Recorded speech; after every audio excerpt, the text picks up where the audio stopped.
Lexi Palmer, CEO of EquiSeq, and she's going to share their journey. Thank you, Sonia. Okay. Wow, it's a big crowd today. All right, so hi, everybody. EquiSeq does genetic testing of horses to improve breeding, and this is a little bit of our story. You can laugh, it's a funny picture. This is Paul. Paul is a recovering academic who decided that after teaching, he wanted to have a lasting impression on the world. So in March of 2015, he started a startup that wanted to do genetic testing of humans. After joining an accelerator, he switched his idea to something a little more viable and doing genetic testing with horses. He decided to go out into the community and beat all stereotypes of scientists and talk to customers and people. So while he talked to these horse people to see if his product was viable, he learned a couple things. One, horse people really like to talk to horse people. And two, most horse owners are predominantly female. He kind of put that in the back of his head, and he also made one of the biggest discoveries with the lab that he started working in, the biggest lab he'd ever worked in, Facebook. He joined a Facebook forum of horse owners who had horses that were affected by a deadly, untreatable muscle wasting disease. That muscle wasting disease is progressive, irreversible, and untreatable.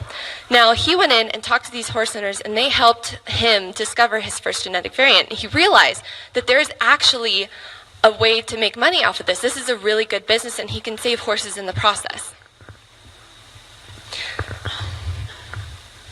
All right.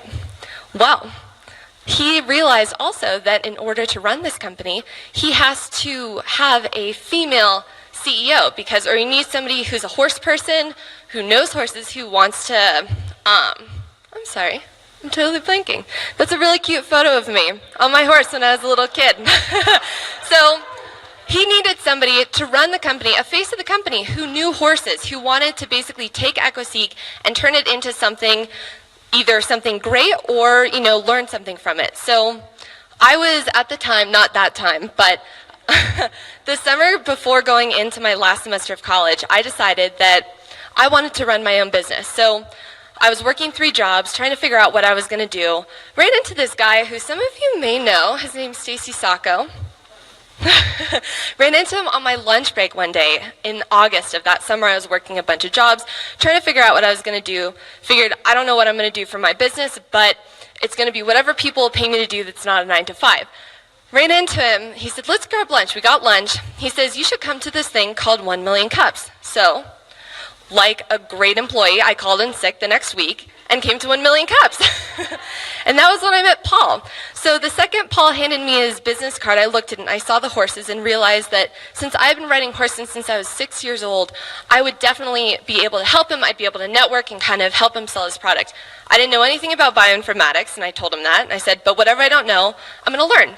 He said, awesome. So the next that October in 2015, I signed on as an intern and did some contracting work. And then November 1st, 2015, I signed on as CEO, which was very exciting.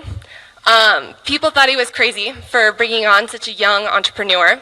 And basically what he had told me when I came on is that, the only way for this company to actually fail is if we walk away, if we just drop it and leave. But if we both give it everything we have and we just don't stop moving forward, it's going to be fine. And even if it doesn't work out, it's still going to be a success because we did everything we could. So now 2 years, almost 3 years later, I'm here to give you all of the cool stuff we've done. So EquiSeq started in March of 2015, or actually in February of 2015 through a game storming. After demo day, Paul spun EquiSeq out of his parent company. And then I came on as CEO right as they discovered their first variant, P2, which is short for, it's the genes associated with the muscle wasting disease called polysaccharide storage myopathy type 2. In 2016, we had another awesome year. We filed our first patents. We discovered the genes behind P3. We launched our website, which is really cool because we also did an entire educational compound. We discovered another variant, PX. We won Startup of the Year, and we got first revenue. We also got to compete in Rise of the Rest and discovered our P4 variant. This this year so far has been an awesome year. We won the Albuquerque ID ski lift pitch competition, which was really exciting. We secured our first major investment and an incredible board member. We started collaborating and getting ready for our publication. And we already have been really successful with one of the biggest print magazines in the horse world. Paul's holding it up. So this is the Paint Horse Journal. It goes out to the owners of paint horse owners. And basically, it's the largest breed organization in the world. And we got a 7-page spread talking about our research. And that was really exciting. That was last week too, so that's very, very new. And I've been carrying that around for the last week, so if anybody wants to see it, I'll probably have it for another couple weeks. And we also have a lot more discoveries on the way. We have performance traits, we have a lot of other disease traits, and a lot of other collaborations. That being said, EquiSeq's at a point right now where we're looking at different strategies and different ways that we can move forward. So this is what we've done to get our first revenue. We start by discovering the genes. We then file patents and secure our IP. We then commercialize the tests and sell them ourselves and have customers and deal with customers. The only issue with that is that once we publish, our sales are going to go through the roof, and we are not equipped to handle it. Our back end is going to break. And in order to basically help those sales, we'd have to hire more people, we'd have to have more personnel, more customer service. And that shifts us from being a discovery company into more of a customer service company, and that's not exactly what we want to become. So we've also looked at a couple other options. So licensing is when we discover, these different diseases, we still license or we still patent our research, and then we license out the test to other providers. So basically, instead of us selling to customers, we're just doing the discovery and we're getting a one-time, two-time fee and then royalties, while other people who've been in service for 25 years can work on the customer service. We're not trying to compete with them. They're really good at it. We're still new. And then the last one is trade secrets. So we work with individuals who decide, we want you guys to pay and just work on our horses for a couple years. So that means that we don't file patents, we do exclusive contracts, and those will be small, like 2 to 3 years, and then after that we can file and we can go public with it. But the only problem with this one is that if other people see that we're doing stuff, they're going to want to do it too. So the genes that we're researching, if they see success, other people are going to go after them.